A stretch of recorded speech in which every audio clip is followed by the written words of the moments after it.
Si vos sembla bé, començarem aquest acte. Bon vespre a tothom. En representació del Departament de Filologia Catalana i Lingüística General, us vull donar la benvinguda a aquest acte en memòria de Joan Alegret Llorenç. I també us vull agrair la vostra presència en aquesta sala d'actes. Sou molts els que hi heu vengut, però també han estat molts els que s'han posat en contacte amb mi per excusar la seva absència. Col·legues del departament, col·legues d'altres departaments, exalumnes d'en Joan, membres del personal d'administració i serveis, etc. També vull agrair d'una manera especial la presència del degà de la Facultat de Filosofia i Lletres i la del rector de la Universitat de les Illes Balears. A continuació us faré 5 cèntims de com serà aquest acte. Després d'aquesta intervenció de benvinguda, projectarem una selecció de fotografies en què surt Joan Alegret i a continuació intervendran per aquest ordre el degà de la Facultat de Filosofia i Lletres, el doctor Miquel Deà, el rector de la universitat, el doctor Jaume Carot. Després, dos amics, bons amics de Joan Alegret es connectaran per videoconferència, el senyor Narcís Grolera i el senyor August Bové, i a continuació prendran la paraula els companys del departament, el doctor Pere Rosselló, el doctor Joan Miralles i el doctor Nicolau Dols, i després també prendran la paraula 3 exalumnes de Joan Alegret, el senyor Miquel Àngel Lleuger, la senyora Cathy Sweeney i el doctor Gabriel de la Santíssima Trinitat Sant Pau. Després que hagin parlat tots ells, els quals el deman una certa contenció en la durada de les intervencions, si pot ser només allà de 5 minuts, hi haurà una lectura de poemes originals d'en Joan i també traduïts. I ja està, com que són molts els que hi han de parlar, jo només vull remarcar que som aquí per retre homenatge a un home savi i bo, a un mestre pròdig de sabers i generós, a un col·lega tan erudit com discret. Moltes gràcies.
Bona tarda i moltes gràcies per haver-me convidat en aquesta sessió en memòria del professor Joan Alegret. Vaig conèixer en Joan en començar els meus estudis al Departament de Filologia Catalana de la Universitat de Barcelona durant la primera meitat dels anys 70 del segle passat. Llavors, ell era un jove professor a qui els estudiants sentien molt pròxim i accessible i l'apreciàvem especialment. En aquell temps, amb el títol de mestre de català a la butxaca, cada 2 dimecres jo pujava a Perpinyà per fer-hi classes de català. Amb el meu vell 4L, sovint hi portava companys de curs que d'aquesta manera van conèixer la Catalunya del Nord. I alguna vegada hi havia dut també el nostre professor Joan Alegret, que estimava molt aquestes comarques del nord i tenia bons amics. Recordem que sempre va ser molt actiu a la Universitat Catalana d'Estiu, per exemple. Amb el temps, vaig passar a ser jo també un professor d'aquest departament i ell, que ja s'havia convertit en un gran savi, se'n va anar a la Universitat de les Illes Balears, a la vostra universitat. Però no vam deixar mai de tenir contacte com a amics i com a col·legues. Aquell col·lega dotat d'una memòria prodigiosa a qui sempre podies fer una consulta quan estaves encallat en alguna recerca i que sempre en resolia els dubtes gràcies als seus coneixements enciclopèdics. I no solament això, a ell li dec també, per exemple, l'empenta que em calia per començar a publicar obres de creació. Sense que jo ho sabés, va fer les gestions per tal que a Mallorca em publiquessin el primer llibre de poesia, En Pèlag d'amor, l'any 1999. Fixeu-vos-hi bé perquè diu molt de la seva generositat. En Joan va fer tot això per a mi quan ell no es va ocupar mai de fer publicar els seus poemes o les seves traduccions. I parlant de la seva obra, ho comentava fa poc amb en Narcís Garolera, un altre d'aquells companys de curs i deixeble i bon amic d'en Joan, cal que entre tots apleguem la seva producció i que la fem publicar. Quan es va traslladar a Barcelona per tornar-se a operar, aclaparat ja per la depressió, se'n van dur només una cosa, l'original de les seves versions de sonets occitans. Se les estimava moltíssim i hauria volgut veure-les publicades. Eren gairebé com el seu testament intel·lectual. Vaig buscar-li un editor a Catalunya que, poc amic de les antologies i amb dificultats per fer-les encaixar en el seu catàleg, tot i reconèixer la gran vàlua d'aquestes versions, va refusar-ne la publicació. Afortunadament, l'amic Nicolau Dolç va tenir més sort a Mallorca i, malgrat que en Joan no podrà veure aquesta edició, va morir sabent que es publicaria. Però té moltes més coses inèdites o difícils de trobar. Probablement alguns articles encara no publicats i, ben segur, poesia original i traduccions, sense oblidar les seves eruditíssimes recerques sobre astrologia i literatura. Influït pel seu gran interès per la tanca japonesa, pel tanca, com encertadament explicava que n'hauríem de dir, i per les seves delicioses versions catalanes que m'havia fet conèixer, vaig acabar publicant 2 llibres escrits amb aquesta forma epigramàtica nipona. L'hivern sota el Cadí, de l'any 2001, i Terres de Llicorella, del 2008.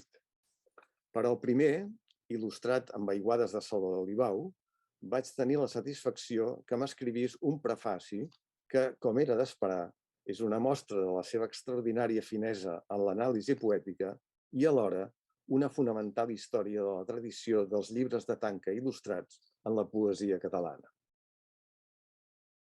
I permeteu-me, jo m'he escrit el text per no passar-me del temps que m'havíeu assignat, però permeteu-me una brevíssima improvisació. I és que acabo de rebre, avui mateix acabo de rebre del Japó aquell llibre, que no sé si aconsegueixo fer-vos veure un tros de la coberta, aquell llibre del professor Kozue Kobayashi, que s'acaba de publicar en japonès, naturalment, a Osaka. El professor Kobayashi va visitar Catalunya fa uns anys per estudiar-hi la tanca catalana. I, de fet, el llibre aquest seu, traduït del japonès, el títol és La tanca catalana. El professor Kobayashi explica que fora del Japó, en la llengua en què s'han escrit més tanques és en català, és en la poesia catalana. Doncs bé, el meu desconeixement, per desgràcia, el meu desconeixement del japonès és total. però ell ha tingut l'amabilitat també d'indicar-me a quines pàgines parla dels meus llibres, i entre això, encara que no he tingut temps de fer-les traduir, entre això i el fet que quan cita un títol d'un llibre o el nom d'una persona, al costat de la transcripció japonesa ho posa en català, he pogut comprovar que el professor Kobayashi cita Joan Alegret. Està citant justament aquest prefaci de què us parlava. És un reconeixement internacional que també em dol que no hagi estat a temps de veure. Bé, en Pèlag d'amor, el llibre que em va fer publicar a Palma, hi ha un sonet que li vaig dedicar i que és un retrat seu que li va fer moltíssima il·lusió. Un dia, al cap de poc, em va telefonar a casa i em va fer un encàrrec que em va impressionar i em va emocionar profundament. Em va dir que, quan ell es morís, si es feia alguna cerimònia de comiat, volia que s'hi llegís el sonet que li havia dedicat. Com vaig poder, perquè no em sortien les paraules, vaig dir-li que acceptava l'encàrrec amb una condició, que fos al cap de molts anys. Per desgràcia, aquest moment ha arribat. Han passat molts anys, certament, però hauria volgut que en passessin encara més. El trobarem a faltar, els seus amics i tots els que han pogut gaudir dels seus coneixements immensos, sempre al servei de la nostra llengua i la nostra cultura. I acabaré complint el seu encàrrec, llegint aquells versos inexperts on l'aboco en els espais que més va estimar: Montpeller, la Catalunya del Nord, Mallorca, l'Ateneu Barcelonès i el seu Maresme natal, on ha acabat els seus dies sense poder tornar a veure, com ja es temia, la seva estimada Badia de Palma. Ciutadà del Regne de Mallorques. Has recorregut el jardí botànic, els vells carrerons i els gòtics palaus. I cap al tard travessaràs Lió a poc i carregat de llibres. T'asseus en un cafè davant la llotja per contemplar un mallol, o bé, conflent enllà, t'atures a llegir o a escriure amb estanca al cim d'un pic canigonenc. Contemples, amb la serra al fons, l'estesa blanca dels ametllers florits, camí de Valldemossa, però no et pots desfer de l'enyor vincladís de les palmeres i els amics en algun lloc del Maresme o en el plàcid jardí de l'Ateneu. Moltes gràcies i una abraçada des de Sitges. A reveure. Mira, som Narcís Garolera i sembla que estic connectat. Parlaré amb molt de gust i amb pena de l'amic i col·lega Joan Alegret, que ens ha deixat. Jo l'he tractat durant més de 50 anys. Ens hem fet grans tots dos i el trobaré a faltar sempre. En Joan era una persona molt cordial, molt agradable en el tracte, i jo hi aprenia moltes coses. Parlàvem de tot i de lectures, fins i tot el feia treballar perquè li proposava comentaris, anàlisis de poemes o de textos, o fins i tot de tota una novel·la, com La plaça del Diamant, que és l'últim treball que va fer. Això sí, li havia d'estar molt a damunt perquè ell, de natural, era un home, diguem, una mica abúlic o una mica... En fi, li costava posar-s'hi. Ara, quan s'hi posava, realment jo estic molt content que fes 3 o 4 comentaris per un llibre d'anàlisis de textos fa anys i, sobretot, darrerament, un estudi de la plaça del Diamant que es fa dir sí senyor. Un estudi, crec, més complet i de l'aspecte simbòlic. En fi, el vaig poder compartir com a llevadora i al final va ser una ponència en un simposi a la Pompeu Fabra, on jo llavors encara treballava, i en Joan hi va treballar molt temps i fins trucàvem, amb dificultat a vegades de comunicació, però perquè ell no tenia ordinador, a vegades ni el telèfon, però en fi, aquestes coses no tenen més importància. Va fer això, aquest últim treball molt important. Les altres coses no n'he de parlar jo, perquè en poesia vaig descobrint ara que tenia coses, si no amagades, desconegudes per mi. Però m'havia anat passant, guardo, signades, dedicades, tot de separates, d'estrets de treball sobre Bearn o de traducció traduccions de tanques, etc. I han quedat moltes d'aquestes traduccions, o fins i tot obra pròpia, em sembla que ho ha dit August Bové, que s'haurien de recollir. Com s'hauria, crec jo, de recollir tots els articles que ha publicat, que va publicar i costen de trobar en revistes, a Mallorca mateix, etc. Recollir, doncs, obres de creació, poesia, traduccions, que en té moltes, va traduir 133 tanques, només en va publicar 65, de manera que l'altra meitat s'hauria de plegar i publicar. L'altra qüestió que ens ha deixat inèdites és, sobretot, dic sobretot, a mi m'interessen molt i crec que seran d'interès, 10 o 12 quaderns que no he vist, inèdits, esclar, de dietari. En Joan era un dietarista de molts anys, dels 70s, em va parlar a mi d'uns volums dels 70s de la transició, diríem 75, 76, 77, que me'ls passava, però finalment doncs, jo tampoc el vaig tornar a veure i els té la família, els hereus, diguem, no? Una germana i el cunyat, en fi, els que el van tractar sobretot a l'última època. Aquests volums deuen ser molt interessants. Jo, francament, tinc curiositat per veure'ls i sobretot que es puguin algun dia publicar. Si no tots, doncs bona part, no? I, en fi, jo el tractava a la Universitat de Barcelona, vam ser col·legues, com l'August. Després ens trobàvem a Prada, des del principi, ell hi va anar 50 anys, jo n'hi vaig anar uns quants del començament, els anys primers 70s, i allà doncs ens tornàvem a trobar. I bàsicament l'altre punt de trobada i de contacte habitual era l'Ateneu barcelonès. A l'Ateneu jo hi vaig començar a anar també a primers 70s i allà ens havíem trobat, havíem dinat, havíem fet tertúlia, darrerament encara venia de Mallorca i ens venia doncs, a dinar amb un grup, una penya, diguem, de socis de l'Ateneu i això fins que ha mort doncs, la relació ha estat constant. No sé què més puc dir perquè, en fi, els meus records són també molt personals, però em penso que hauríem de mirar que es publiqués tota aquesta obra dispersa i sobretot inèdita.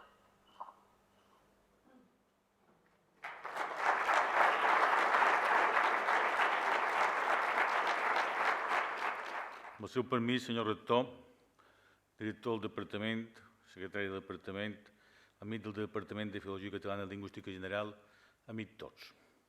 En primer lloc, moltes gràcies per deixar-me participar en aquest acte, director, més que res per la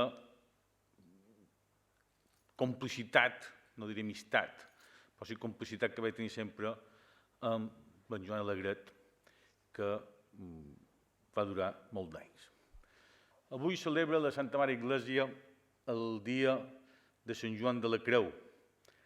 No faré referència a les virtuts heroiques ni de Sant Joan de la Creu que el van fer sant ni de Joan Alegret, però sí la seva condició de poeta, de tots dos, d'en dos. Una condició de poeta d'en Joan Alegret que jo conec molt superficialment però que veig que la gent valora moltíssim. I un poeta, en certa mesura, és un enginyer de la paraula i que emplea la paraula com a matèria primera. I aquest do que ens diferencia els éssers humans del resta d'éssers vius, que és la paraula, se pot emplear per fer el bé i per fer el mal.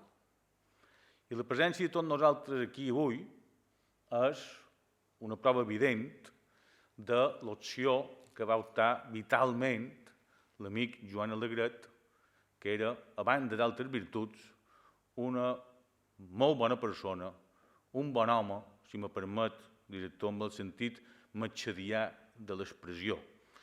Un home que venia caracteritzat, perquè jo el vaig tractar, i el vaig tractar bastant, no amb molta profunditat, però sí durant molts d'anys, venia caracteritzat per uns trets molt concrets. El primer feia honor al seu llinatge. Era un home que, efectivament, irradiava alegria, irradiava serenor. El trobaves, bàsicament, per Hulk de la facultat, o quan jo pujava al segon pis, passava per aquell despatx, que era una espècie de camarote dels hermanos Marx, perquè ja trobaves qualsevol cosa. I el seu somriure, una paraula que també m'ha empleat aquí, te feia la vida, segons el dia que tu diguessis, de vegades te'l feia menys desagradable o de vegades te'l feia més agradable. Depèn de com estiguessis tu. Però mai, com vaig dir el dia de la seva mort, un acte que va organitzar el doctor Pere Rosselló, mai, en 20 i pico d'anys que vaig tenir tracte amb ell, li vaig sentir una mala paraula, i el que és més important a la nostra professió, no parlar malament de ningú, el qual en el nostre gremi és certament difícil. La segona característica que jo resaltaria de l'amic Joan Alegret és la seva generositat, que també s'ha dit aquí, a uns intervinents. Una generositat del qual jo puc donar fe. Una generositat amb alegria, perquè a més la seva alegria no era una alegria barroca, histriònica, sinó una cosa fina. I la seva generositat també.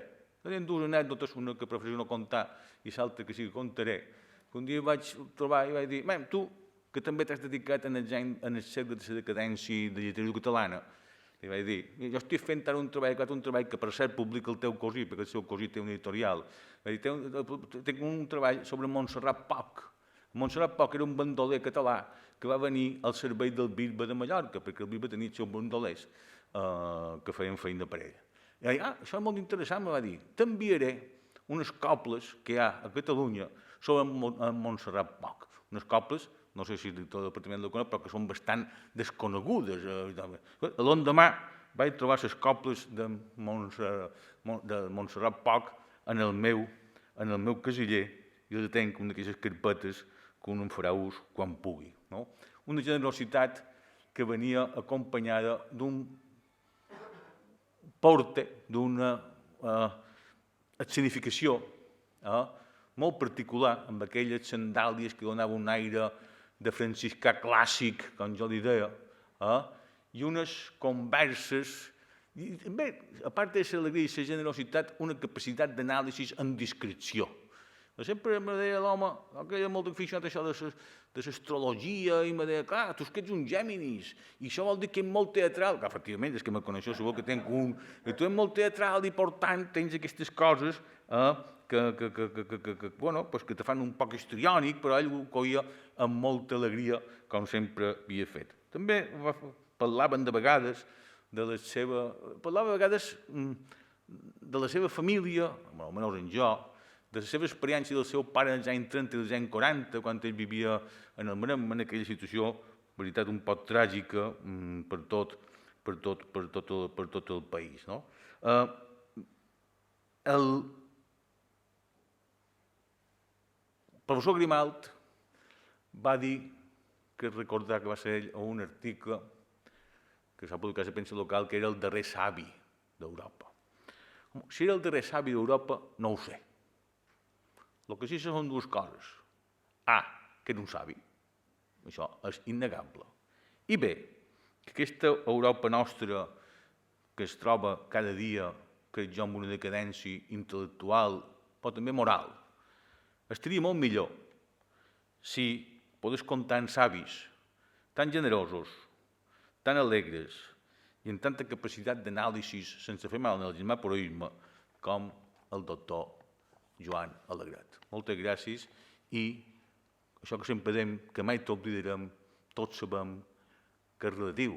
El que sí és vera és que qualque vegada tots nosaltres, pensant, quan siguem encara més bé del que ja som, en qualsevol moment, i tinguem un pensament per en Joan Alegret, sempre serà amb un somriure, per el somriure que ell ens va provocar a nosaltres. Moltes gràcies, director, moltes gràcies, senyor director, per el vostre.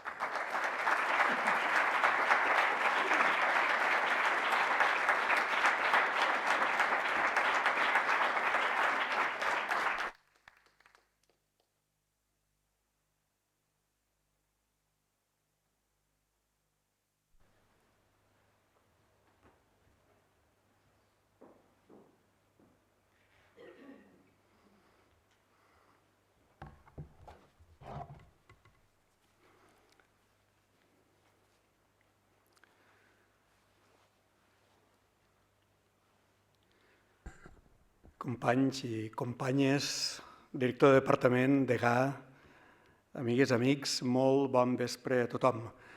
Avui som aquí per retre homenatge a un homenot, el professor Alegret, Joan Alegret. Vaig conèixer en Joan Alegret just en arribar aquí a Mallorca. I la raó fou que ell havia estat company d'estudis, company de carrera, d'un dels meus professors més estimats de COU, quan COU encara existia. Segur que els que sou aquí vos recordeu de què era això. Bé, el vaig anar a conèixer, el vaig anar a saludar de part del meu professor. I, efectivament, tot i que no vam tenir mai una gran relació, però sí que puc donar testimoni de que va ser alegre, va ser afable, va ser acollidor. Joan Alegret era un savi, en majúscules, un savi de la literatura catalana, especialment dedicat a l'estudi de la literatura de principis del segle XIX i de la decadència. Ha fet aportacions tan interessants i curioses, si més no per qui us parla, com l'estudi dels escriptors en relació al seu signe zodiacal, la literatura catalana i els signes del zodíac el 1995. Ha traduït i publicat sonets del portuguès, ha fet la versió catalana de més de 300 tanques japoneses i ha creat poesia. S'ha distingit per ser un professor estimat pels seus alumnes, aquí, a la UIB i a la Universitat Catalana d'Estiu, on no ha faltat des del 1971. La seva figura i la seva veu han fet universitat, així, en majúscules. Sens dubte, el Departament de Filologia Catalana i Lingüística General s'ha sentit honorat de tenir entre els seus professors un mestre com aquest. I feu classes des del 1979 fins a la seva jubilació, el 2011, i fins al 2014 en fou catedràtic emèrit. Des de llavors ençà, el Departament de Filologia Catalana i Lingüística General volgué que continués al servei universitari com a investigador col·laborador. A més de la faceta de docent i investigador, ha estat una persona compromesa amb la societat. Forma part de la candidatura de Renovació Democràtica i Catalana de l'Ateneu Barcelonès el 1975 i s'involucrà en l'equip rectoral de la Universitat Catalana d'Estiu en diferents etapes. Fou també secretari i redactor del Diccionari de Literatura Catalana. Una vida extensa i profitosa al servei de la institució universitària i de la societat, i especialment dels seus alumnes. La seva discreció no li va impedir establir una relació d'estimació entre l'alumnat i els companys. Fou discret fins i tot per a morir. En paraules del seu departament, al març de l'any passat, va anar a Barcelona a passar el confinament i ja no en va tornar. No em vull estendre, vull donar la veu als que conegueren de prop l'home, l'homenot i el mestre, veus expertes i autoritzades, molt més que no pas la meva. Com a rector de la universitat, sí que vull manifestar amb molta tristesa el meu profund respecte cap al doctor Alegret i cap a la seva obra i el seu mestratge, que volem fer nostres i que mantindrem vius. Vull transmetre des d'aquí el meu sentiment i el de la universitat a tota la seva família, amics i companys, i els vull encoratjar a seguir endavant, però tenint sempre present tot el que ens ha deixat. I us vull deixar amb un poema seu, El tom de l'any. Batent les ales, surt de florides branques la papallona. O eren dos blancs pètals que l'aire agermanava. Moltes gràcies.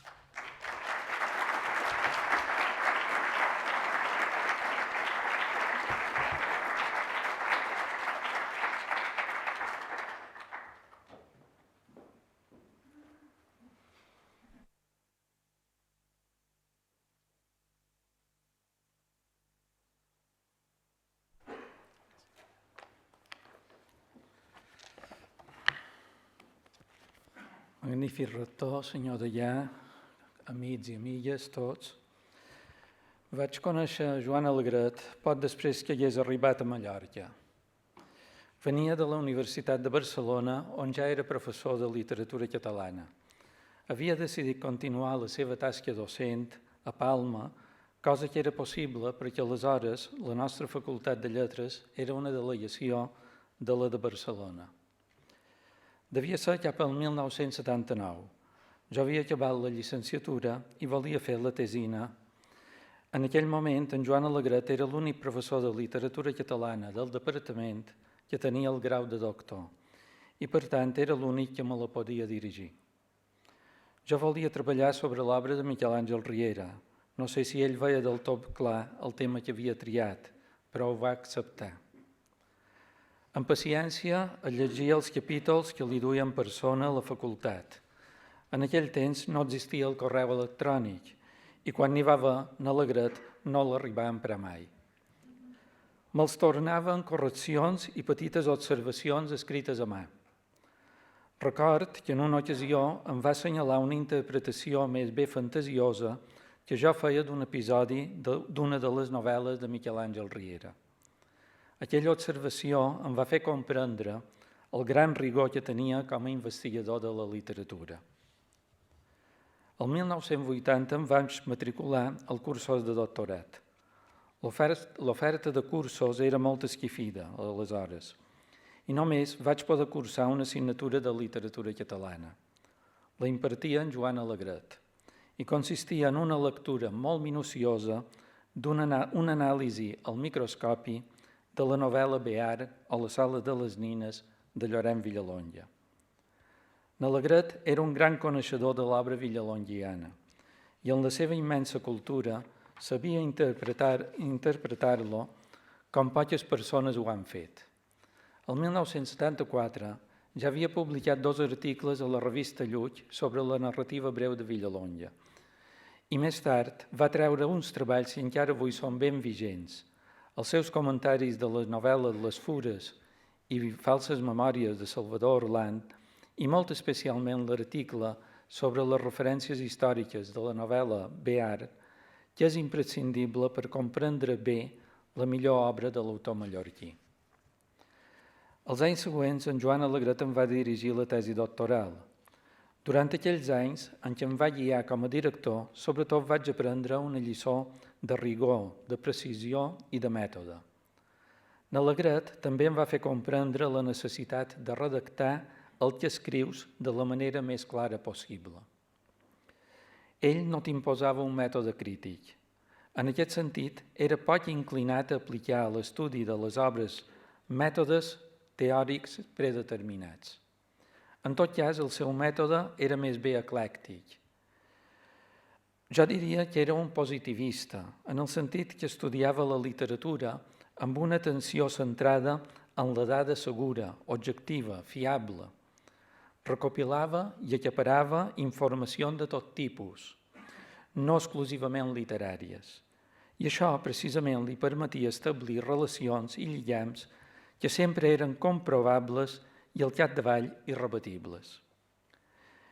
I tot i el rigor que el caracteritzava, o potser per contrarrestar la imatge excessivament seriosa que donava, en Joan Alegret s'inventà una manera molt original i lúdica de presentar la literatura als neòfits, estudiar els escriptors a partir del seu signe del zodíac, com ja ha estat dit. Era una manera d'explicar dades, conceptes i idees que podien semblar massa ardus a un públic poc avesat a la rigidesa dels experts. Tanmateix, malgrat tenir el projecte de fer un llibre sobre el tema i fins i tot de tenir-ne editor, mai no el va redactar. Ell sabia perfectament que podia usar els signes del zodíac per dir el que coneixia de cada autor i per fer-lo més atractiu al públic. Un altre tret d'en Joan Alegret com a investigador i professor universitari és l'amplitud del seu camp d'estudi. Va treballar molt especialment la literatura catalana contemporània, especialment els segles XIX i XX, però també remuntar a èpoques anteriors. A la UIP va assumir assignatures de literatura medieval i literatura moderna, en un moment en què el departament no comptava amb especialistes en aquests períodes. Jo crec que la docència el va condicionar molt i que potser fins i tot li va impedir fer una obra d'investigació més extensa per a la qual estava més dotat que ningú. En Joan Alegret preparava consciència a les seves classes i els seus apunts, sempre a mà, amb bona lletra i ensorrallats de colors fets en retoladors, eren un tresor estètic, ple de dades, d'observacions, plens de saviesa. En vaig ser testimoni directe, i quan et dic directe, vull dir que en moltes ocasions li vaig veure redactar aquests apunts a una distància de poc més d'un metre, més o menys. Això va ser durant els anys de 1980-1982, més o menys, quan jo era ajudant de departament. Aleshores, la facultat estava instal·lada a Sant Malferit i tot el departament de català compartia un espai molt reduït. Érem 6 persones amb pocs metres quadrats. Jo passava moltes hores en aquell espai i sovint tenia davant mi en Joan Alegret, que preparava les seves classes. Llegia, copiava fragments, subratllava, construïa els guions de les seves lliçons, sempre amb una pulcritud inimitable. Jo crec que hi dedicava tant de temps perquè hi passava un gran plaer en aquesta tasca. Just per citar algun dels seus treballs sobre literatura medieval i literatura moderna, tots ells posteriors a la seva arribada a Mallorca, podem citar el comentari al primer llibre de matrimoni del llibre de Basta i Blanquerna de Ramon Llull o Pietro Aretino, font literària de Pere Serafí, la prosa religiosa impresa en català a la Mallorca del segle XVII, o l'episodi de Perpinyà a la crònica de Desclot, entre altres. Especialment va fer treballs sobre Francesc Fontanella, Pere Serafí i altres. Tanmateix, la seva especialitat va ser la literatura contemporània.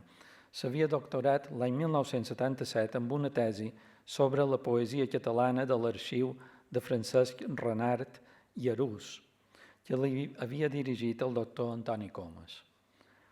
Amb Ernest Lluch, que més tard seria assassinat per ETA, va publicar un treball sobre l'economia política, poema didàctic de Bonaventura Carles Aribau. Abans d'instal·lar-se a Mallorca, ja havia tret un comentari d'un poema de Marià Aguiló, publicat a la revista Lluch. També va estudiar l'obra d'un autor nascut a final del segle XVIII i que visqué durant les primeres dècades del XIX, Joan Larios de Medrano, així com l'estudi de la literatura a la Catalunya Nord entre 1808 i 1833. Com a investigador de la literatura catalana del segle XX, Alegret va dur a terme treballs de gran interès, com són l'estudi Presència i funció de la rondalla catalana popular a la primera història d'Ester, de Salvador Espriu, sobre la plaça del Diamant, notes i comentaris, on parla de les influències literàries i cinematogràfiques de la novel·la de Rodoreda, i he de recordar aquí que en Joan Alegret era un cinèfil empedreït, no? O comentaris de poemes de Maria Antònia Salvà o de Josep Carner. Tanmateix, crec que hi ha dues línies molt remarcables en els seus treballs sobre literatura catalana del segle XX. La primera són les seves recerques en els aspectes mètrics de la poesia contemporània i molt especialment l'estudi del tanka, l'estrofa d'origen japonès, que sobretot va analitzar en dos poetes catalans, Màrius Torres i Carles Riba. Com sabem, aquest interès pel tanka també va derivar en un vessant d'en Alegret com a poeta i traductor. La segona línia és l'anàlisi detalladíssima de les fonts poètiques franceses del segle XIX en la poesia mallorquina. En treballs com sobre les fonts poètiques franceses de Miquel Costa o les fonts literàries de la Deixa del geni grec i també en l'estudi d'un altre poeta francesat, Llorenç Ribé. Alegret tenia un coneixement molt profund de la poesia francesa del XIX, que havia llegit molt minuciosament, i això li permetia detectar-ne les petjades en els nostres poetes. No sé si aquests treballs o altres seran recollits en el volum que fa anys que es prepara i que molts esperam en candeletes perquè és una autèntica necessitat. Aquestes són algunes de les excel·lències d'aquest savi insòlit i irrepetible, que a més, i per damunt de tot, era un gran professor i un magnífic company i una persona excel·lent. Moltes gràcies.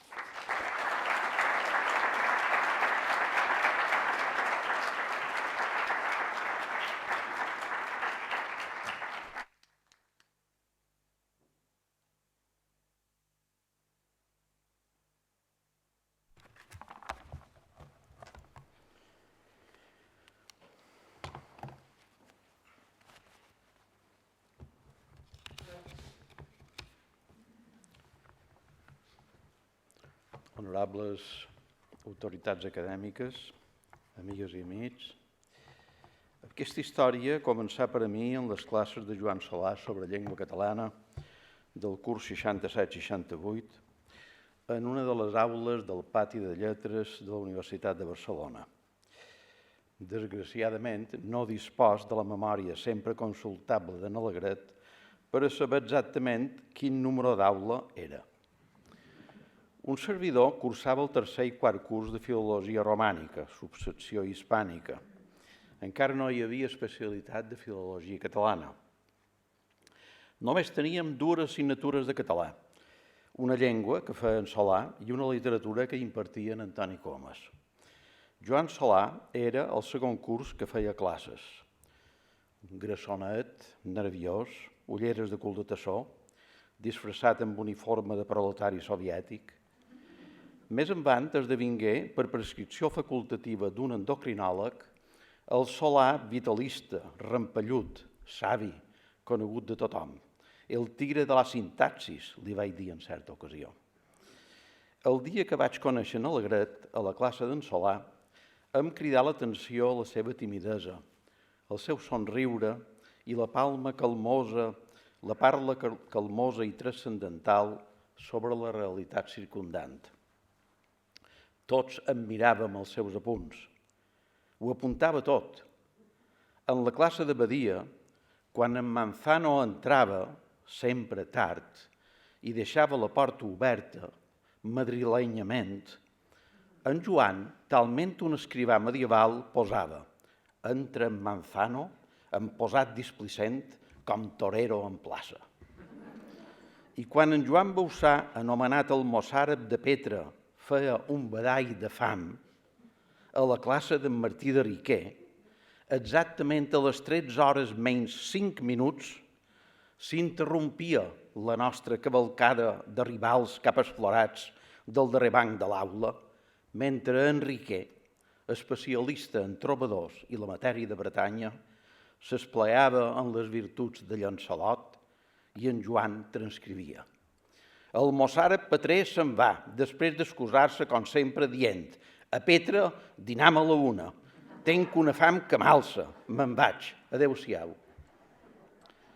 De l'estada a Barcelona durant aquells anys, tenc també molts records compartits en Alegret, bona part d'ells en relació amb l'Ateneu barcelonès, lloc on vaig tenir el gust d'avalar-lo com a soci. Fèiem la vida en aquesta institució, només que no hi dormíem, de nit, vull dir, perquè molta gent feia la sesta al barco, que deien. Les tertúlies al bar, al barco i al jardí eren memorables. D'aquell temps record alguns amics comuns, en Josep Maria Prim, parent del general isabelí d'aquest nom, na Carme Plaza i, més endavant, Narcís Garolera, Lluís Bonada, etc. De mallorquins, Gabriel Mesquida, Antoni Serrà, etc. I una figura que em cridava especialment l'atenció. Solia venir abans de dinar i feia una volteta per la biblioteca, impecablement vestit, capell noucentista, corbata americana. Era Josep Vicenç Foix, el poeta de Sarrià, perfeccionista, tant a l'hora de fer poemes com pastissos, excel·lents, al barri de Sarrià, on tenia la pastisseria del seu nom. Un altre record d'aquells anys era el curs de gramàtica generativa que Gabriel Ferreter feia al Col·legi Sant Anton, de vora el mercat de llibres i d'andròmines vàries. En Joan i jo no hi faltàvem. La veritat és que era un patiment seguir les explicacions d'en Ferreter, ja molt deteriorat per la ginebra. És sabut que els apunts d'en Alegret han servit per a reconstruir fins i tot el curs de gramàtica generativa del poeta gramàtic. Conserva una imatge ben viva, en un moment de descans, d'en Ferreter a la cafeteria de davant Sant Anton, enrevoltat d'un grup d'alumnes amb una botella de ginebra davant. En Pep Grimalt li havia demanat de parer sobre el DCBB. Ferreter, arrufar el mostatxo, cosa de capellans, consultar aquest diccionari és com un combat de bots. Grimalt no s'acovardà i insistia a demanar al divo l'opinió que tenia sobre Villalonga. El poeta confessà que no l'havia llegit, però que en principi no li feia gràcia. Aquell hivern del desembre de 1967, n'Alegret va passar les vacances de Nadal a Montuïri, a Cas Porrerenc. Feia un fred siberià, montuïrer. Una humitat aficadissa rememorava el presili que fou la vila temps enrere, segons conten els ancians de la tribu. Jo prepelava la tesina sobre els malnoms de Montuïri. Aquell dia en Joan m'acompanyà a l'Ajuntament a fer unes consultes sobre alguns lligalls de l'arxiu municipal. Encara érem a l'època preinformàtica. Anàvem armats amb sengles fitxers plens a la raseta cada un. Tornàrem a casa, ja entrada de fosc, afamagats i enrampats pel fred. Davallàrem pel carrer d'Espol del Rei i en enfilar el carrer d'Emili Pou, en Joan llenegà damunt la vora via en pendent i quedà allargat en terra, llargarut com era, amb els dos fitxers que dua agafats en l'aire. Sort tinguérem que en Joan no en romangués calabrat i que els fitxers no s'immutaren i no ens caigué cap fitxa. Sant Jeroni, el traductor, ens protegia. Els vespres anàrem a fer tertúlia en dues famílies veïnades, a Cama d'Almarrona, o Ferrerica, i a Can Pasqual. La primera família era d'extracció pagesa, ultraconservadora. La padrina no sabia castellà ni l'entenia. Assegut a la camilla es va produir una situació una mica surrealista. Els indígenes montuirers contaven coverbos i en Joan no reia. No en tenia l'humor goterrenc mallorquí. Jo vaig començar a posar-me nerviós. Aleshores en Joan reaccionà i, animós, no sé què contar. Volia també participar, però allò que narrava no feia gent de gràcia. Vaig idear, però, una possible solució. Quan havia de riure, jo li pegava un copet per davall la camilla. Ara toca, Joan. A poc la cosa s'anà solventant i em consta que amb els anys en Joan arribà a entendre brillantment les mostres divertides de la pardaleria local mallorquina. La tertúlia Can Pasqual era també sucosa. La família era declaradament franquista. El senyor de la casa tenia 3 filles que es mostraren sempre molt amables i sol·lícites en Alegret, que trobaven savi, educat i especialment afable, sobretot quan en Joan els alliçonava generosament amb els seus grans coneixements en matèria d'astrologia. A les Pasquales els feia gràcia el seu somriure. Alguna va dir, s'assembla a la Gioconda, però en home, i ja li posaren en Giocondo. Un altre detall d'aquella primera vinguda d'en Joan a Montuïri. Es veu que en aquella època circulaven entre els catalans principatins molts prejudicis estranys sobre Mallorca. Un d'ells era pensar que a l'illa no hi feia fred mai, que hi havia platges tropicals, etc. Una espècie de Mallorca mig cubana. Això deu explicar que en Joan, quan aquell hivern arribà a Mallorca, ho va fer en cos de camisa, com si anés de vacances a les illes Hawaii. Sort que ell i jo teníem talles més o menys consemblants i li vaig poder deixar un jerserot i una xalina de la meva època existencialista. Deu ser per això també que molta gent de la vila ens confonia.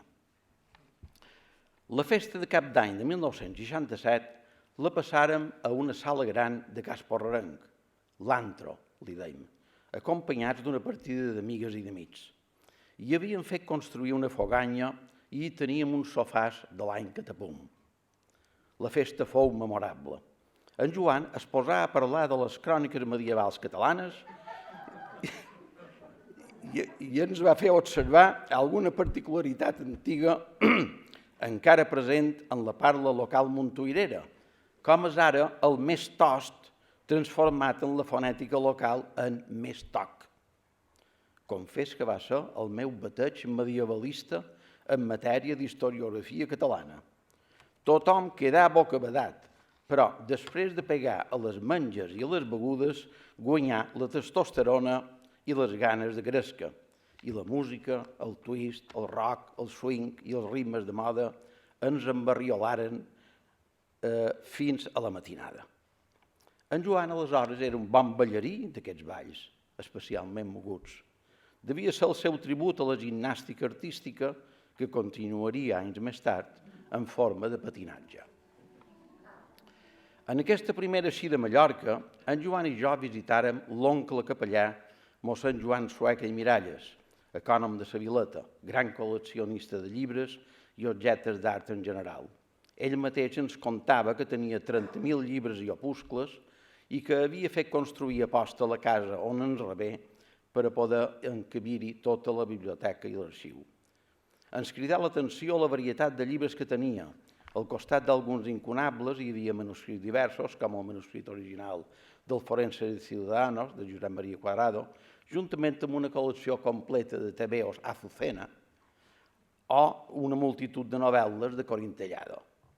L'oncle Joan ens parlà també de les seves amistats barcelonines, la família dels Maragall, dels Rocabado, etc. El seu afany bibliòfil el dugué a visitar cada dissabte, durant tota la seva vida, el Baratillo de Palma i de vegades agafava el vaixell per anar a visitar les llibreries de Vell de Barcelona. N'Alegret romangué estafarillat davant el personatge. En una altra vinentesa, al setembre de 1968, arran de l'edició de l'obra El Llumí i d'altres narracions de Llorenç Villalonga, anàrem a Binissalem a visitar aquest escriptor. N'Alegret n'havia fet el pròleg i l'havia convidat. Don Llorenç ens rebé molt afablement. Ens convidà a beure i, per més fer, ens oferí la possibilitat de posar un glaçonet de gel al refresc. Intentà, amb unes pinces, agafar el glaçonet, però no se'n sortia, i el gel que caigué en terra diverses vegades, mentre anava parlant de les excel·lències dels clàssics francesos i dels excessos de la literatura russa. Una vegada resolt el tema del glaçonet, es dedicà a comentar la inexactitud cromàtica de la bicicleta verda de la poesia de Blai Bonet. Crec que va ser l'estiu de 1970 quan assistírem a la Universitat Catalana d'Estiu. En conserva algunes fotografies amb amistats comunes. Un dels que hi assistí fou un Lluís Llach, tímid, encara poc conegut. N'Alegret i molta altra gent fou també un dels assistents a una sessió de lectura de Gloses Verdes que havia recollit Neva Cañón, la primera dona de l'amic Nicolau Llaneres. Un servidor encamallat damunt un armari feia de lector. El 1974 vaig publicar el meu primer llibre, Un poble, un temps, a base d'algunes entrevistes que vaig començar a fer el 68, quan ja coneixia Joan Alegret. I aquesta em va fer una ressenya molt acurada i lloatòria per Estudis Romànics. Anys més tard, quan Alegret vingué a Mallorca com a professor de l'UIB, estigué durant el primer curs a casa nostra. Viure amb en Joan va ser enriquidor per la quantitat de coneixements que manejava i per la memòria d'elefant que gastava. No he conegut ningú més que l'Igolàs en aquesta matèria. Ara bé, conviure amb una persona permet veure també el seu tarannà i les petites manies o costums que manegem tots. Una d'aquestes era, a l'hora de dinar, la seva desaparició física. S'estava al bany durant una llarga estona. Ho justificava dient que no li agradava la sopa massa calenta. Un altre detall curiós era la compra diària de La Vanguardia, que li servia també per col·locar-se en algunes pàgines davall el posterol quan seia a taula. Sempre va dir que La Vanguardia era un gran diari i molt útil, pensava jo. Anys a venir, en Joan m'acompanyà a Madrid quan em vaig presentar a l'oposició de la Càtedra de Filologia Catalana. M'ajudà a traginar els llibres per a la tancada, la encerrona, un dels exercicis de l'oposició. I per tal d'animar-me en tan difícil tràngol, 6 exercicis en 2 dies, em deia: tu no et preocupis que t'aprovaran, a no ser que els escupis a la cara. En algunes ocasions vaig anar a casa seva a Canet de Mar. em presentà la seva família. Vaig tractar una mica son pare, un home alt, fort, de parla decidida i enèrgica. El menjador de la casa, no massa gran, em cridà l'atenció perquè era molt alt de sostre. En Joan em solia dir que les habitacions altes de sòtil convé que també siguin amples, perquè si no la gent s'hi baralla.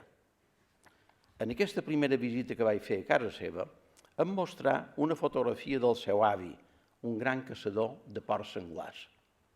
Se'l veu un home corpulent, bizarro, que deien un temps, vestit de caçador, amb un gran porc senglar tot just caçat. Era tota una institució a Canet de Mar. Em va arribar a saber-la, però durant la Guerra Civil fou assassinat per un escamot anarquista. En Joan me'n parlà diverses vegades. Crec que aquesta mort violenta contribuí a l'escepticisme polític d'en Joan, per bé que sempre fou un catalanista de pedra picada. Una altra cosa que li agradava explicar era el lligam familiar llunyà amb els Nin, d'ascendència jueva. Em sembla recordar que provenien de la Llacuna, a la comarca de l'Anoia. D'altres vegades em comentà la seva amistat amb els membres de la Trinca i ja sabeu que hi ha una de les cançons de Guillermina Motta que parla de Joan Alegret. A Mallorca, després d'estar al nostre pis del carrer Cotlliure, visqué en un altre habitatge de l'Eixample. Tenia llibres per tot. A un racó de la sala, una gelera inactiva contenia el diccionari Fabra i d'altres peces bibliogràfiques.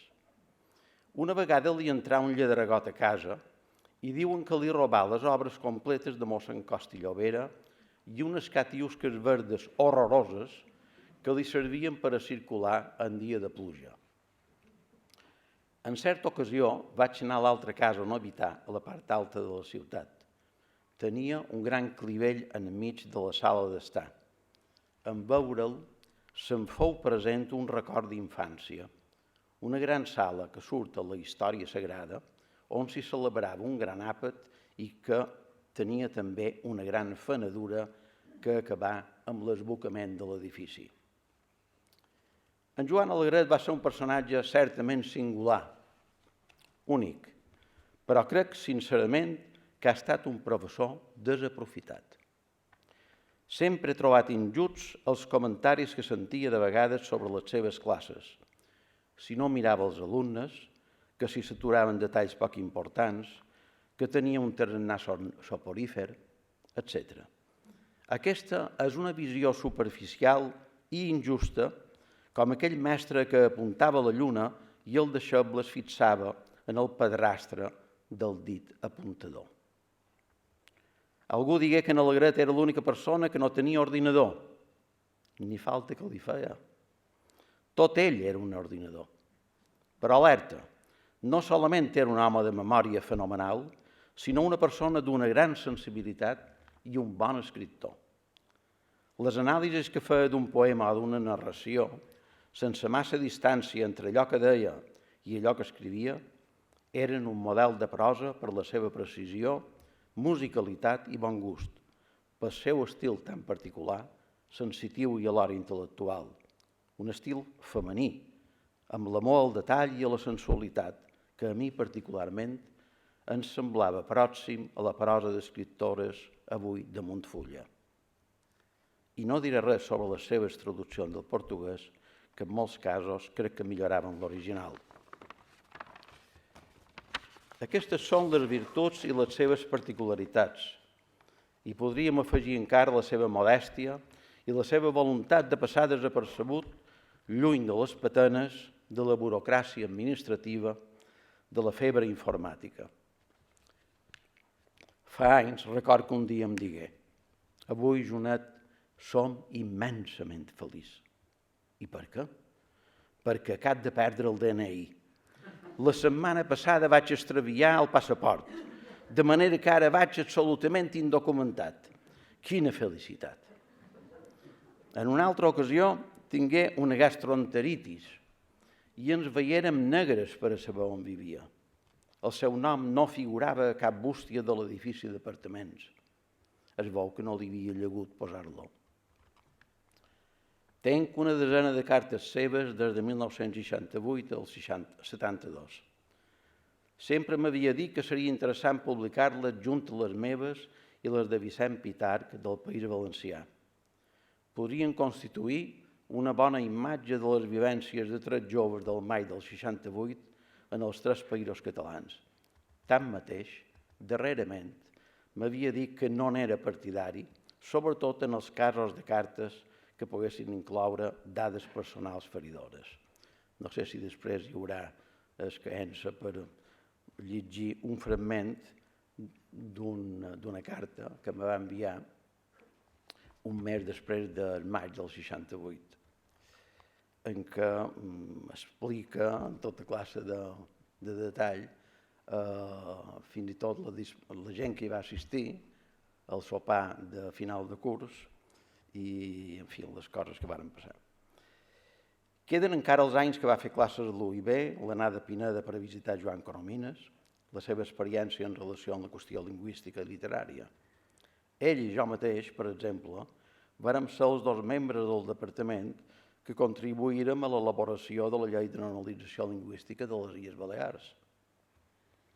Podríem afegir també la seva gran afecció al cinema, que coneixia de prim compte, gràcies a la lectura de la revista Fotogrames i, lògicament, a l'assistència continuada a les sessions de cinema, però aquesta és una altra història. Voldria, per acabar, expressar un desig. Sempre que mor qualque persona estimada, ja sabem que se n'altera la seva memòria, almenys per un cert temps, i se'n dissimulen els aspectes més negatius que hi pugui haver. Tot això està molt bé, però crec que el Departament de Català de la UIB i els amics i amigues d'en Joan tenim el deure de treure llum a la seva obra, la publicada i la inèdita, per poder valorar la contribució a la cultura catalana d'un home savi, bo, independent, catalanista fins al moll de l'os i estimador de la llengua i de la literatura del nostre país.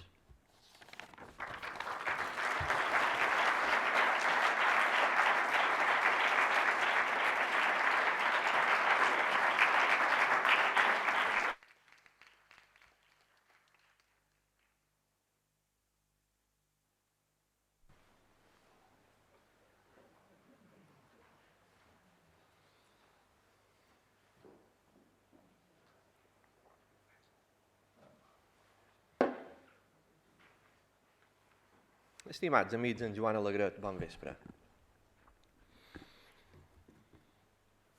En una certa ocasió, no record quina, en Joan i jo vàrem prendre un compromís, que era que, arribat el cas, cap dels dos no parlaria a les honres fúnebres de l'altre.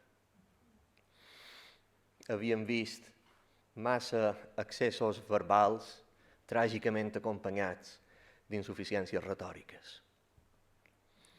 Però bé, avui ens sent en cor de trencar aquest compromís per una sola raó, i és perquè en Joan jugava amb avantatge. L'atzar no ha trencat aquest avantatge i avui em ve de gust dedicar-li unes paraules. Quines? Bé, molt ha estat dit i molt ben dit. El doctor Rosselló ha fet un inventari de les seves línies de recerca molt ben fet. El doctor Miralles ha parlat amb molt de coneixement de la trajectòria i del naixement i del creixement de la seva saviesa. Dues característiques principals definien en Joan Alegret. Una era la seva intel·ligència i erudició, que ha estat molt elogiada i no ho serà prou mai. I l'altra era la seva bondat. I al cap i a la fi, les dues implicaven l'altra, eren en ell inextricables. La seva capacitat de veure dins les persones no era una capacitat que s'aplicés només als seus pròxims, sinó també als autors, que des de l'edat mitjana fins als nostres temps havia estudiat. No som jo aquí per parlar ara de la seva teoria universal de l'èpica, ni de les seves anàlisis mètriques de Canigó, ni del famós episodi explicat per Bernat Desclot de la fugida del rei Jaume II del Palau dels Reis de Perpinyà, que ell explicava amb tanta de passió, i amb tanta de passió fins i tot in situ. No som jo aquí per parlar de les dades històriques de Bearn que ell va fer servir per mostrar com Llorenç Villalonga volia justificar el seu passat polític, ni tampoc de les seves aficions cinematogràfiques que li varen permetre fer una lectura molt original i crec que molt certa de la plaça del Diamant. Potser sí que podria parlar de l'alegria en què rebérem un dia al departament una compra que en Joan Alegret havia fet a Amazon, de la qual jo em vaig ser mitjancer necessari, que era la pel·lícula Antoine et Antoinette, de la qual ell extreia alguns trets que haurien ajudat Mercè Rodoreda a conformar els personatges de la plaça del Diamant. Potser em puc centrar en 3 escenes concretes. Una, que no sé si era la primavera de 1988 o 1989, la primavera forta, ja feia calor.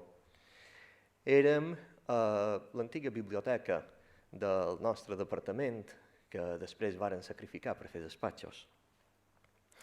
I analitzàvem amb en Gabriel Sant Pol i en Joan Alegret la traducció que en Gabriel i jo havíem fet de Castro, d'Antonio Ferreira. En Joan ens mirava els versos i ens ajudava a entendre la mètrica del decasíl·lab per publicar aquella traducció a la col·lecció Ferrando Valentí que ell dirigia juntament amb el doctor Perfecto Cuadrado. Una altra escena que em ve a la memòria va ser durant l'examen d'habilitació que vaig fer a Barcelona el 2007. A la lliçó magistral, el darrer exercici, ell va ser l'única persona que vaig tenir de públic. Era a Barcelona, ella hi era, crec que també hi havia l'opositora posterior, allò que esperava quan jo acabaria. Jo parlava de les traduccions de Shakespeare al català, dels sonets, no? I explicava allò de si el traductor havia escrit en català la bellesa de la rosa quan hauria d'haver escrit la rosa de bellesa. Després anàrem a dinar amb en Joan, en qui havia de dinar jo, si no havia acabat encara el procés d'habilitació. I ell em va fer una gran lliçó d'erudició i va completar aquella lliçó que jo havia estat més de mig any preparant i la va completar allà mateix, sense que ell sabés prèviament quin era el tema que jo voldria exposar.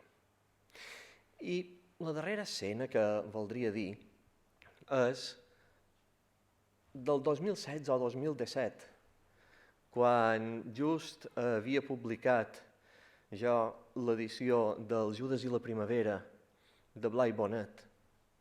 I ell, que s'ho va prendre molt seriosament i va analitzar el text que havíem publicat, que era el text que havia romàs a l'Arxiu Central de l'Administració d'Alcalá de Henares, que és allà on es conserven els textos censurats.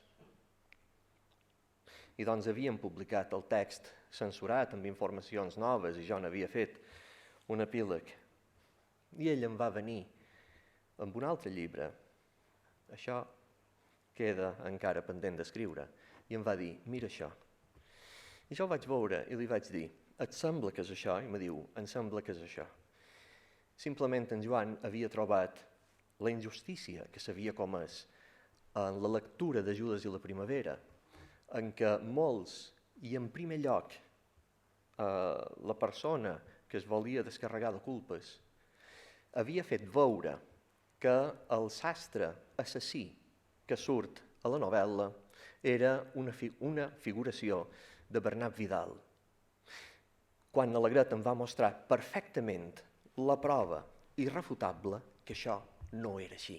Aquesta havia estat una lectura interessada de la crítica, una mentida que s'ha mantingut fins ara i que ben aviat aclarirem. Però bé, no vull explicar més coses i molt menys no vull entrar en terrenys que no són els meus. Només diré que en Joan Alegret sovint em deia: jo fa molt d'anys que no res. Però en canvi dic poemes de memòria i això em fa el mateix efecte que resar. I jo vaig pensar que estava molt bé això, que era una cosa deliciosa. I per això, amb ell, per ell, i sobretot com ell, jo avui vull pregar.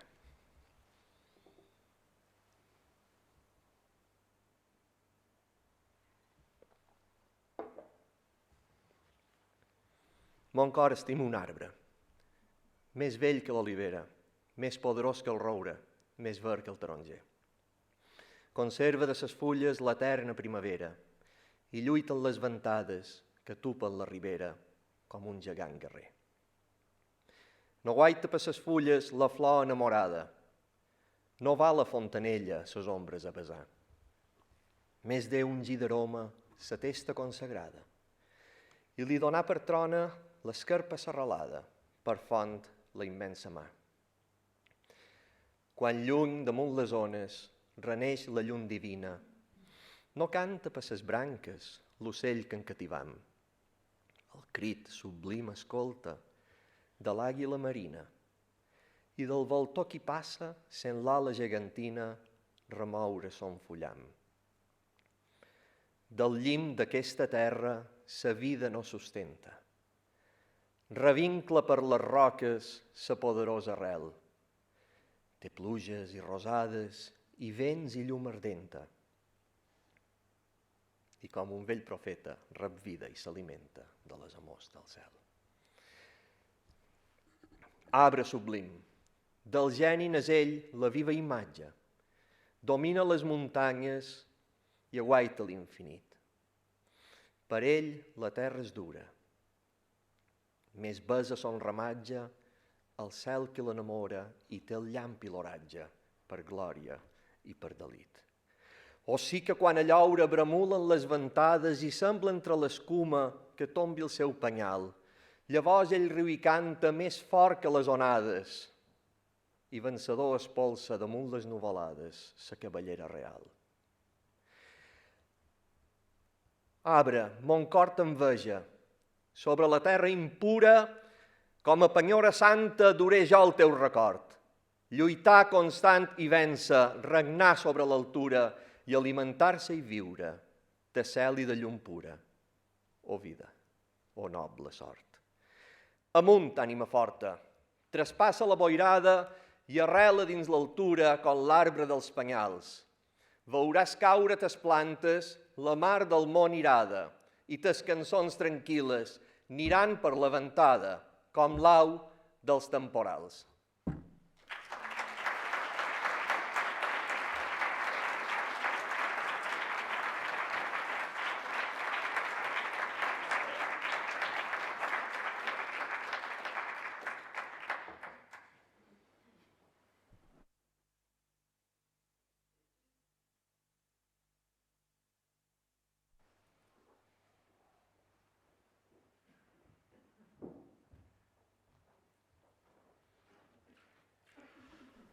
Gràcies, amics i amigues.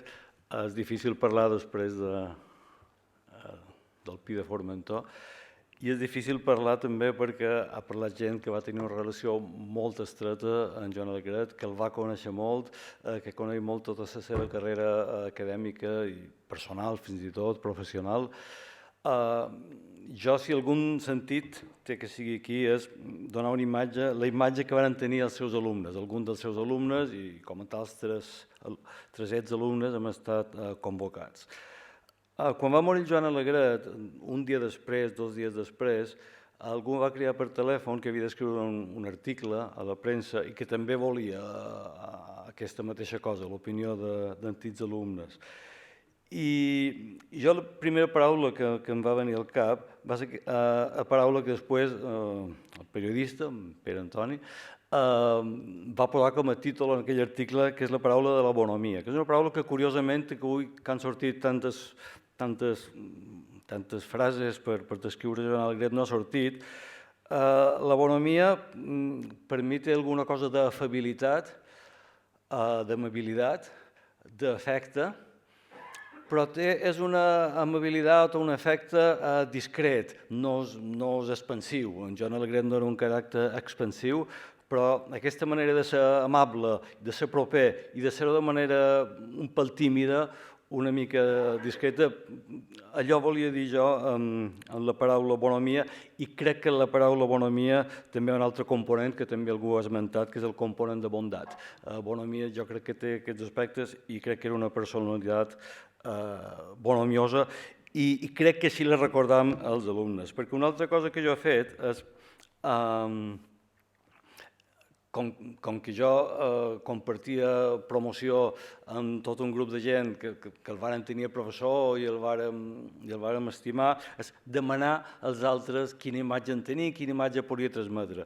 I sempre m'ha parlat amb ell, amb afecte, i que per cert, la imatge que en tenim no correspon a aquesta imatge negativa a la qual s'ha fet referència fa un moment, sinó més aviat, per descomptat, molt afectuosa amb allò personal, però també absolutament positiva com a professor. Sí que hi ha aspectes, ha sortit aquí la qüestió de la bondat machadiana, en el buen sentit de la paraula bueno, per fer referència a un altre vers del mateix poema, de vegades d'en Alegret recordam allò que en dèiem mi torpe aliño indumentario, també recordam això, però se recordava en qualsevol cas amb afecte. També té anècdotes molt recordades per tots, com una vegada famosa, mítica, per aquell grup que vàrem sortir amb ell i després vam anar a ballar a l'Indigo, que és un lloc de boomers, però que tots recordàvem, molt va quedar a la memòria per sempre.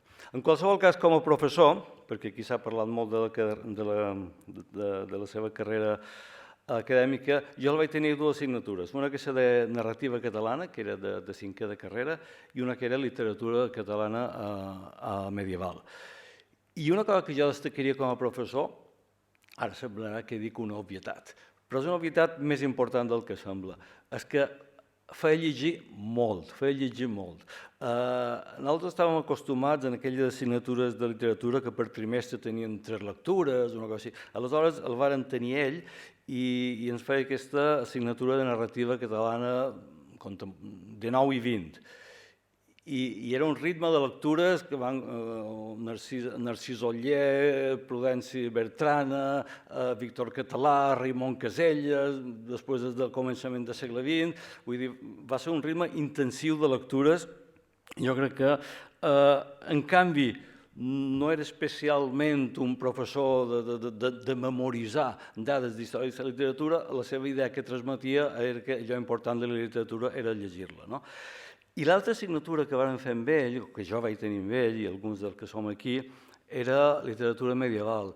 I record molt especialment Ausiàs March, perquè Ausiàs March les seves classes consistien en allò que ja s'ha dit aquí, la lectura minuciosa de textos. La manera d'apropar-se a la literatura era agafar un text i llegir-lo minuciosament. I l'examen d'Ausiàs March no va ser cap pregunta que haguessin de contestar en sentit teòric, sinó era un poema d'Ausiàs March, un dels que no havien vist a classe, i havien de desenvolupar la lectura d'aquell poema. I el missatge que ens transmetia, naturalment, era que allò important de la literatura, acostar-se als textos, entendre entendre'ls, estimar-los i gaudir amb els textos. Ell, efectivament, no era de cap escola crítica molt concreta o molt específica, de cap modernocrítica en aquest sentit, però hi ha una cosa que diuen els anglesos que és el close reading, que vol dir mirar un text de prop i mirar-lo minuciosament i entendre aquell text, i ell era, en aquest sentit, absolutament del close reading. I d'en Joan Alegret, lògicament, en tenim un mestratge d'erudició. I aquí tothom ha contat anècdotes, jo en tinc més poques perquè el vaig tractar menys, però en tinc una de l'amic Joan Manuel, aquí present. Joan Manuel, que era molt devot ferreterià, en aquell quart havíem llegit molt i comentat molt Gabriel Ferreter, amb un altre professor que ha sortit al vídeo, que és en Jordi Larios, i en Joan Manuel va descobrir entre cometes, si voleu, però va descobrir uns poemes que ell havia publicat en una revista més o menys recòndita, que en principi eren de l'època que després van anar a parar a Danuques Pueris, però finalment no hi van anar a parar, i en Joan Manuel els havia trobat com que fa un gran descobriment. I amb aquell gran descobriment va anar al despatx del doctor Alegret i com que diu, mira que he trobat uns poemes pràcticament desconeguts de Gabriel Ferreter.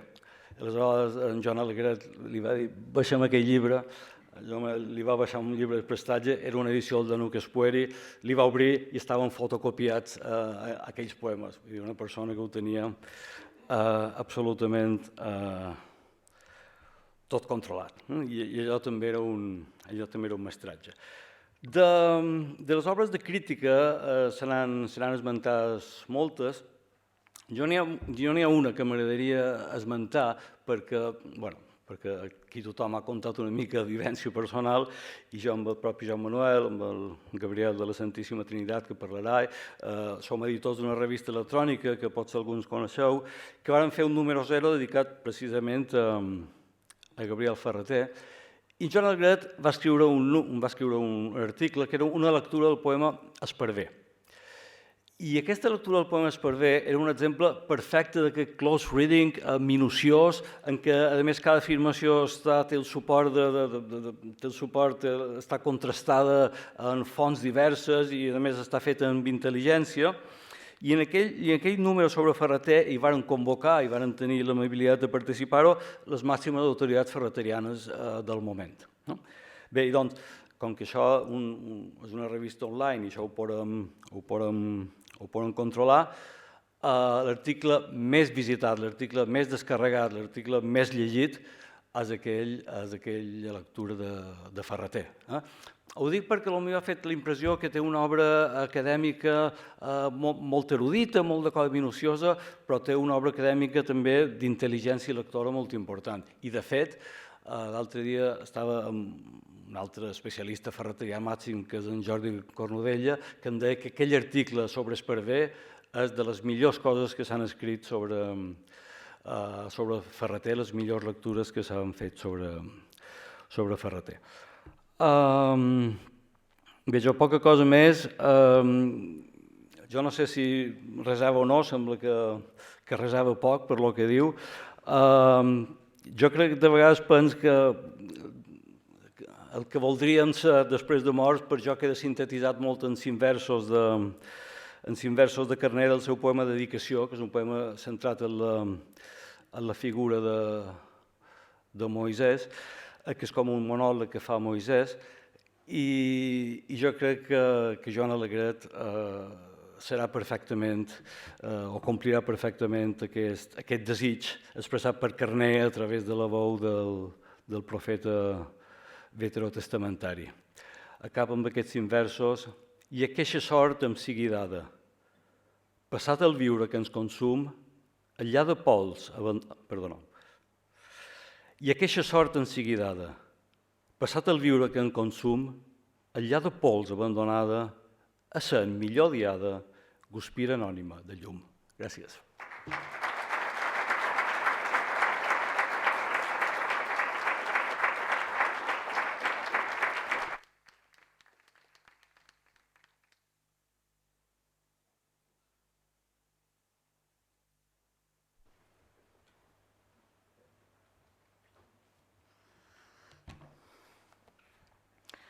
Bon vespre a tots i gràcies als organitzadors d'aquest acte per convidar-me a participar-hi. Jo vaig conèixer en Joan Alegret, com el coneguéreu molts de vosaltres, com a professor. Era el curs 1980-81, ara fa 40 anys, i jo feia tercer de Filologia Hispànica. La meva promoció va ser la darrera que va cursar la carrera a Sant Malferit. Hi ha una aula ben assolellada. De les 3:30, en Joan Alegret procurava il·lustrar-nos sobre obres d'Àngel Guimerà, de Joan Maragall i d'altres patriarques de la literatura catalana. Aquests dies he trobat que havia guardat el meu examen final de l'assignatura, que va mereixer un notable del generós professor Joan Alegret. La meva promoció érem un grup de replegats d'origen heterogeni. El curs 77-78, el BUP, que s'havia implantat el 75-76, només havia arribat a tercer i, per tant, no hi havia una promoció universitària natural per a l'any acadèmic 78-79, que és quan jo vaig començar. O sigui, no érem els típics adolescents que arriben a la universitat des de l'ensenyament secundari. La majoria eren mestres que feien el curs pont i alguns, com jo, hi havíem accedit per l'examen de majors de 25 anys. I teníem una altra peculiaritat. Hi havia molts pocs homes. No sé si arribaven a una quarta part. Cosa que ens va mereixer el sobrenom de la filologia rosa. Com a tal, filologia rosa convocàvem els sopars de Nadal, de fi de curs, i els sopars de la filologia rosa no hi faltava mai en Joan Alegret. En Alegret va començar a passar de professor a amic quan la Facultat de Filosofia i Lletres ja s'havia traslladat al campus. Jo tenia una beca d'investigació al Departament de Filologia Espanyola i coincidíem de vegades, tot compartint taula a l'hora de dinar. En un moment donat jo vaig passar a l'administració a l'edifici Sarriera i no vàrem tornar a coincidir a l'hora de dinar fins que el rectorat es va traslladar a Son Lledó i s'hi va inaugurar el menjador. Quan a la taula coincidia amb en Joan Alegret, en Isabel Moll i en Josep Grimalt, la conversa era ben animada i la sobretaula més. Qualque vegada, quan ja no hi quedava ningú al menjador, acabàvem cantant. Una vegada, fins i tot, va pujar el cuiner per gaudir del nostre espectacle. L'amistat es va anar consolidant fora del campus, érem veïnats en el terreno i amb dinars o sopars a casa d'amics o a Ca Nostra. Crec que la darrera vegada que vaig coincidir amb en Joan Alegret va ser a Ca Nostra, en aquell dinar de mèrits que heu vist la foto a l'àlbum, l'octubre de 2013. En presència dels esmentats Bel Moll, Josep Grimalt, del també amic Bel Mesquida i com a persona infiltrada l'amic Colau Dols, massa jove per ser emèrit. Durant tots aquests àpats vaig poder gaudir dels coneixements universals de Joan Alegret sobre la multitud de temes que s'han citat aquí o els articles obituaris publicats arrel de la seva mort.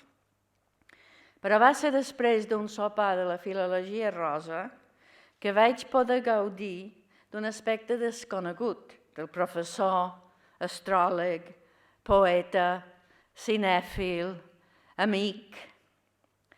Havíem acabat alguns a un bar, el Marengo, que hi havia de vora l'actual biblioteca de Can Sales, on Alegret, alt com un sant Pau com era, ens va sorprendre ballant un twist de nivell expert, tot ajupint-se fins a arribar al terra.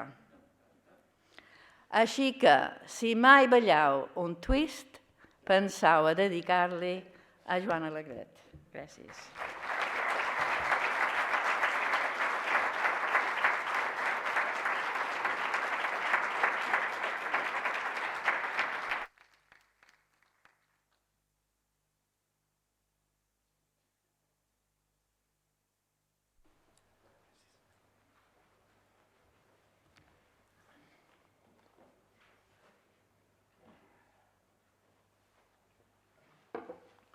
Bon vespre a tots.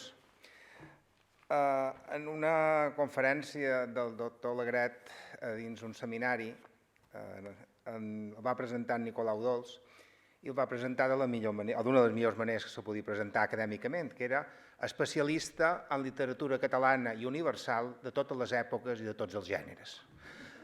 Els que el coneixeu, que sou tots, sabeu que això no és una hipèrbola, sinó que exactament era així.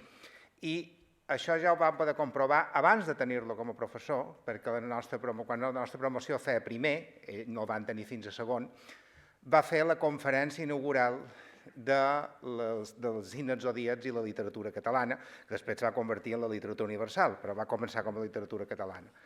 I el professor que teníem de literatura catalana, que era en Jordi Larios, ens hi va dur, i varen quedar realment... No hi ha paraules per dir com quedàrem de veure aquell home que era capaç de filar tot allò, perquè sí, ell anava mirant els seus apunts, però es veia que tot allò li sortia de dins.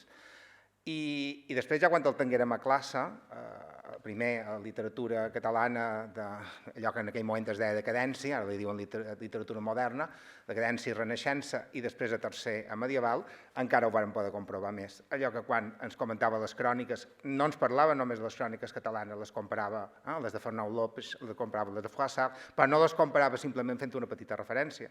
Ves que aquell home les havia llegides, no només les havia llegides, sinó que les havia llegides fa 20 anys i les recordava perfectament. Això ha de fer que també un apel·latiu tot afectuós que li han donat de vegades és el Google analògic, perquè no era un ordinador, el doctor Miralles deia que no era un ordinador, era el Google. Millor que el Google, perquè el Google, quan cerques una cosa, després has de trascar una estona fins que trobes allò que vols. Ell sortia automàticament. No ho sé, si li demanaves, és un exemple, i aquest personatge surt, jo què sé, a l'Orlando Innamorato, i les respostes podien ser sí, al Can 12, o no, realment surt a l'Orlando Furioso, però després en surt una evolució interessant a l'Angèlica de Lope de Vega. O la tercera, que era més infreqüent, era no ho sé, però no ho sé volia dir que no importava que trascassis més, perquè no ho sé, era que no se trobava. Això ho vaig posar també al Facebook, fent referència que el doctor Perfecto Cuadrado, quan també orientava els seus alumnes sobre el treball que havien de fer de final de carrera, un dels consells que els donava era anar a consultar el doctor Alegret. I els deia també una cosa semblant, dius, si el doctor Alegret us diu que no ho sap, no és que no ho sàpiga, és que no existeix, per tant tampoc no importa que cerqueu més. Aquesta... A un nivell més anecdòtic ho vàrem viure també en aquesta googleització, que se parlava, va sortir la conversa Andy Warhol i van dir quin era el seu origen, que si era txec, que si era no sé què, i ell va dir, perdoneu, era de la Rutènia subcarpàtica. Això, evidentment, li sortia automàtic, no ho havia de preparar gens. Aquest interès per tota la literatura, no només la literatura catalana, sinó tota la literatura universal, és també, evidentment, el que va dur a la traducció. M'agradaria parlar de la traducció, a part de parlar d'ell com a professor, admirat i estimat, també, igual que en Miguel Àngel Lleuger també, i com en Cathy Sweeney també estaríem dins aquesta categoria, és aquest interès per la traducció, perquè, clar, els que ens dedicam a la traducció sabem que és la manera de fer-nos nostres aquelles coses que ens interessen i que estimam. Ja hem parlat de la literatura, o dels tanques japonesos, de la literatura japonesa, una traducció que evidentment ell feia via indirecta, a través de múltiples traduccions franceses, no és que agafàs una traducció i la traduís al català, sinó que les comprovava totes i en feia, diguem, entreu un test, un arquetip, podríem dir, que ell suposava que era l'original. També aquestes traduccions de la literatura portuguesa, que és la que me toca de més a prop, 100 sonets que havia traduït del portuguès, especialment del segle XVI, XVII i XVIII. Aquests sí que en tenim una mostra publicada en dues revistes, en 3 tongades, però evidentment seria interessant que se publicassin tots, igual que els sonets occitans, que també això, és a dir, si parlant que ha traduït literatura occitana, el primer que pensaríem és que ha traduït els trobadors, però no, va traduir 100 sonets occitans, aquests de tota la història, és a dir, des del Renaixement fins al segle XX, entre d'altres els sonets que el romanista Peyrebeck va escriure en la seva llengua materna. Les traduccions de Alegret són polidíssimes. A més, jo record que jo el trobava molt perquè, clar, jo visc al centre i quan sortíem me'l trobava moltes vegades al Bar Cristal, que ell o esperava per entrar o sortia del Cinema Augusta, que anava a veure alguna pel·lícula, i estava, recordeu, suposo, aquella tauleta de fusta que tenia amb una pinça i que agafava, i anava allà corregint amb els colors i amb els llapis, i anava fent, i anava polint i repolint i repolint i repolint. A més, ell també, clar, com a amant de la història literària, en aquests sonets més antics els dona un regust arcaic, perquè trobava que això hi ha gent que li pot agradar més o menys. Jo trobo que ho fa molt bé i, per tant, vull dir que és conseqüent amb ell mateix i per tant, fa unes grans traduccions. També, per tant, voldria que aquests 100 sonets portuguesos, especialment els de Camões, perquè en català no tenim cap antologia d'en Camões traduïda, publicada, perdó, vull dir, se publicassin. Jo voldria acabar, no sé si després havíem previst llegir-lo, me sap greu, si no el torneu a llegir, tampoc no passa res. Un sonet de Camões que el tradueix realment magistralment. No sé si arriba a superar l'original, superar Camões és molt difícil, però se li acosta molt, com a mínim. 7 anys fent de pastor Jacob servia, el pare de Raquel, serrana vella, més no servia el pare, sinó ella, i a ella sols per premi pretenia. Els dies, en l'espera d'un sol dia, passava sols de veure la donzella. El pare tanmateix, amb manya vella, per comptes de Raquel, li dava Lia. Veient el trist pastor cantar els enganys, li era així negada sa pastora, com si prou no l'hagués ell conquerida. Comença de servir altres 7 anys, dient, més serviria si no fora, per a tan llarg amor, curta la vida. Gràcies.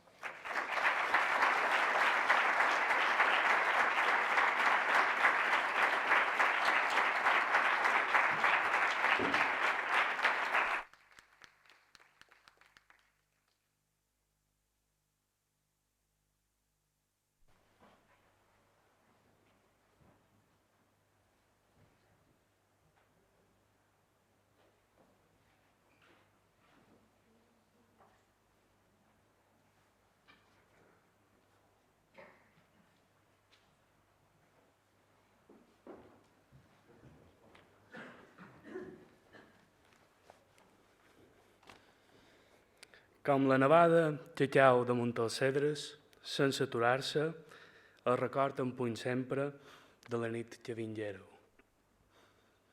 Amb gent amilla, surant damunt la copa, flors de prunera. Un cop l'hauran beguda, tant se val que s'esflori.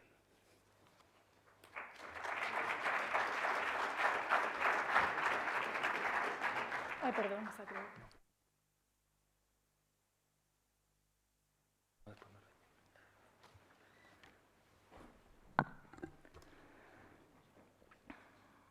Rialla efímera, escuma de l'onada, fosa tot d'una, del goig, emblema cies, tan breu, més repetida.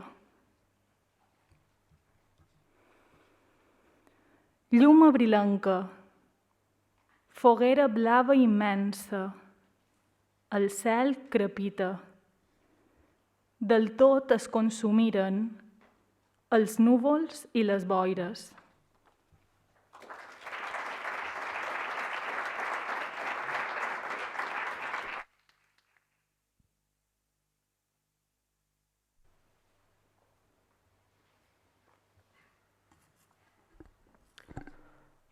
Hores tan breus del meu contentament, Mai no em semblà, llavors, quan us tenia, que un ves jo tan de pressa mudar un dia en complertes anyades de turment.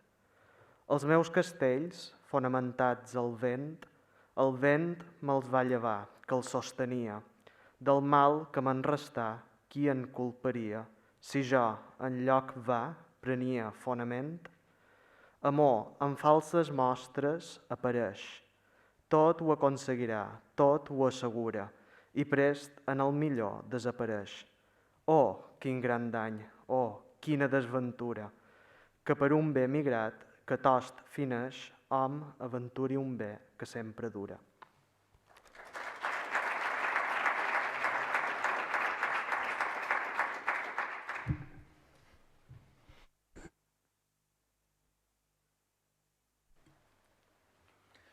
Bé, jo llegiré una mostra d'aquestes traduccions d'autors occitans, perquè Joan Alegret era un enamorat de la Catalunya del Nord i també de la llengua bessona a la nostra llengua, l'occità.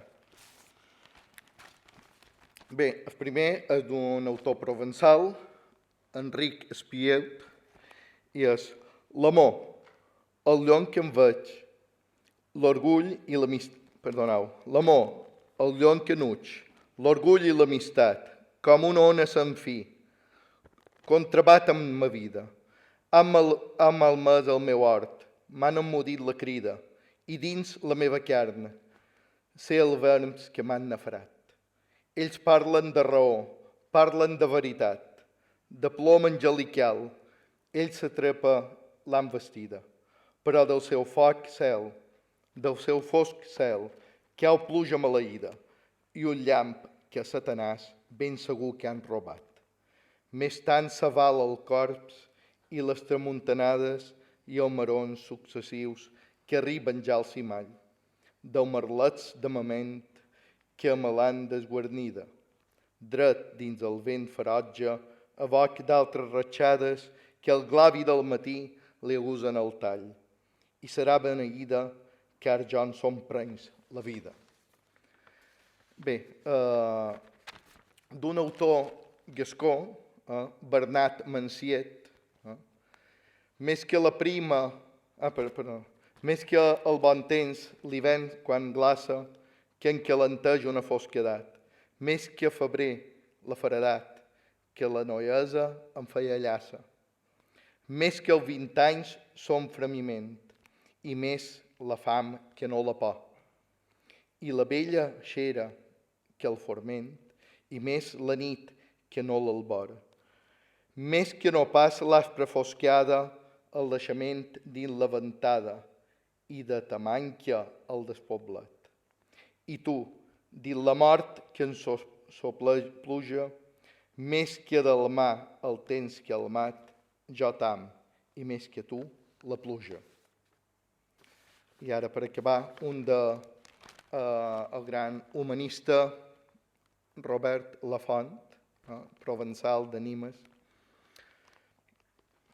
Tot i morir, reneixo sempre sa, i faig la llum de cada nit oscura, d'un pols de saba, així grilla i madura, aquest Nadal, quan l'any s'acabarà.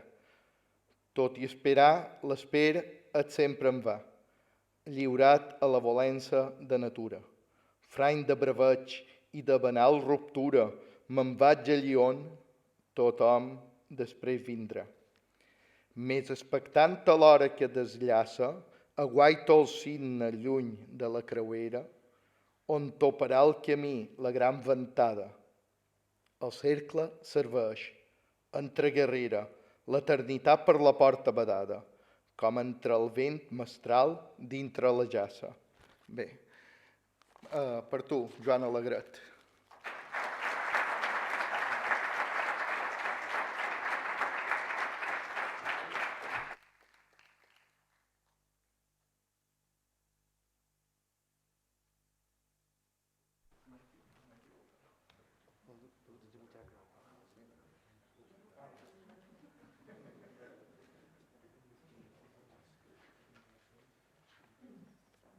Aquests tres poemes són originals de Joan Alegret.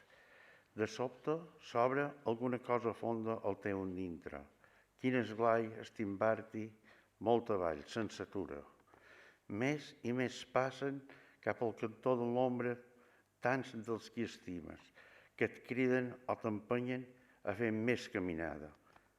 D'allà la vida, el mal que hem fet nosaltres, el mal que ens feren, és que podràs borrar-se com brega en jocs d'infància.